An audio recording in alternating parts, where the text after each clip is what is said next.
We've heard time and time again that people that ended up getting a job with Marvel Studios ended up sort of stepping into it by luck, thinking that they delivered something that was completely going to flop or fail as a pitch for a series, and then before they know it, they are involved with the series and it's coming out on Disney+.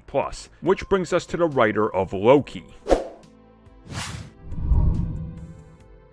I think by now most of you know that Marvel Studios and Disney Plus operate on their shows way differently than most people. I think the best way to describe it is compartmentalized development of series, where you have so many pieces moving all independently, and then they all sort of just come together and work together. Now, some writers, as I've discussed it on here, have criticized this because they believe this is going to be what ruins, ultimately, Marvel Studios and their Disney Plus approach. It doesn't seem to be the case just yet, but we have to wait and see, I guess. Anyways, though, recently, when it came to an interview with the Digital Spy, the head writer of Loki was asked about his approach to the series and how it went through, different iterations of development, what they were doing, the complexity, and how they sort of came up with the ideas and what was pitched, and what the director revealed, what the writers revealed, and pretty much everybody involved recently is that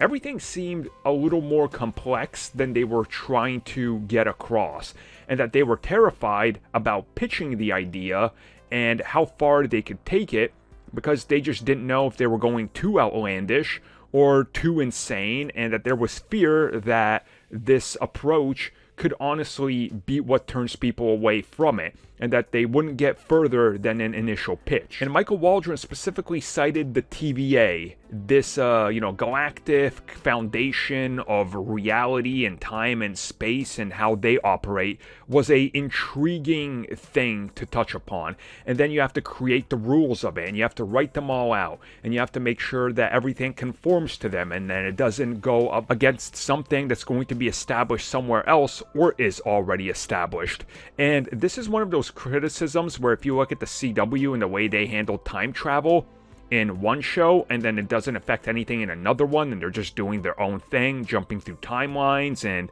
space and time continuum doesn't matter, but everything's just normal,